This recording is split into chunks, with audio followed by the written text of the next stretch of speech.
which is a significant undertaking involving many stakeholders and requiring commitment from many players in both government and business.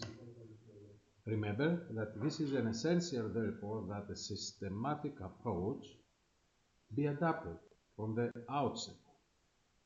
Some of the key steps involved are discussed in the next slides. So, we discuss about the development, the initial concept for the single window, about the making the initial decision to examine the feasibility of a single window, undertaking feasibility study, the use of consultants, consideration of feasibility study report, and implementation using pilot, phased, or full implementation. So, serious work on the establishment of a single window in a country often starts with the preparation of a concept or briefing paper based on some initial research. This work is usually undertaken by the lead governmental authority or agency or private organization, likely to be heavily involved in the eventual implementation of the project. We continue with the typical related organization that could be involved include the National Chamber of Commerce, Importers and or Exporters Association, Confederation of Industry, business associations, etc. Now, when the single window has a payment component, banks and other financial institutions must be involved. So, you have to remember that the typical trade-related organizations are National Chamber of Commerce, the associations of the importers and exporters, the Industry Confederation, and also some business associations. And always remember that when we have to make payments, must involve the banks or other financial institutions. And as stated elsewhere in these guidelines, the political will to support the implementation of a single window is one of the key prerequisites for its success. Always remember, political will. The political will, if does not there is, the project will fail.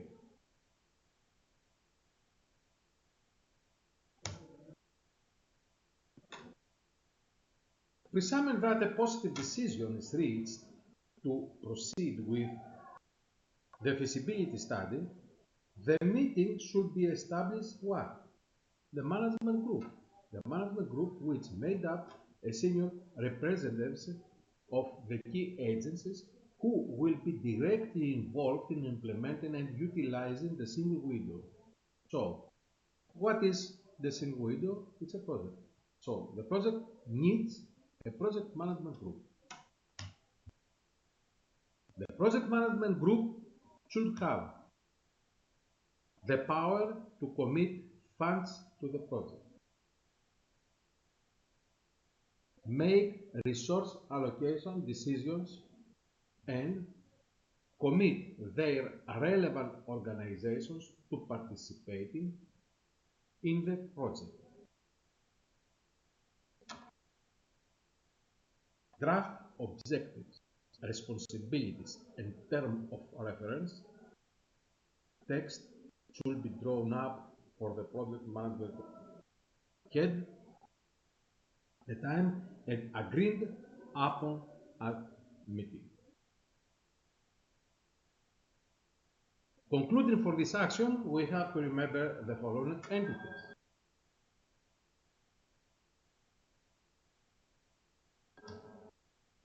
Project Management Group, Task Force, and the political will.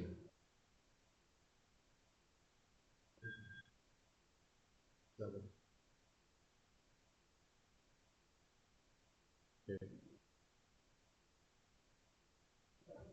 So, concluding for this action, we have to remember the following entities: Project Management Group, Task Force, and the political will.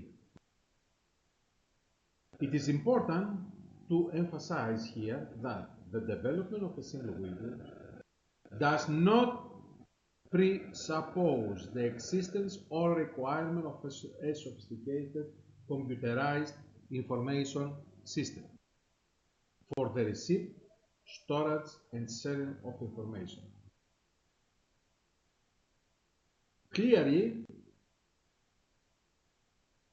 information technology can have a huge positive impact on the potential for sharing information in a single window context. This is the more common approach in single windows, reviewed in the development of the guidelines.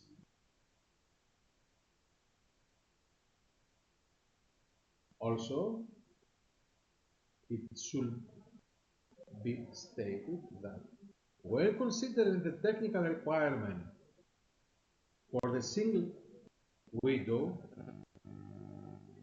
the value of an investment in existing legacy systems should be respected. Remember, existing legacy systems should be respected. We use it, we utilize them. Although it may sometimes be necessary to replace such systems, a practical approach for sharing and exchanging information between agencies may well be the establishment of a central portal or a gateway. Now, we have the feasibility study. The feasibility study should cover the following areas. First, project needs and potential of a single window. Organizational aspects, human resources and training, legal, technical aspects of a single window, information and documentation, impact assessment,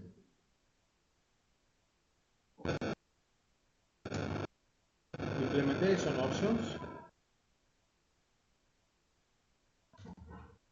business model, and the last is the promotion and communications. The use of consultants, another key. A decision will have to be made as to whether the feasibility study should be undertaken in-house by the project task force itself or contracted out to a third party. The major advantage of hiring external consultants is that the report is more likely to have an independent focus. Also, the consultants can perhaps put forward comments and recommendations that would be difficult for individual government agencies to suggest for political or other reasons.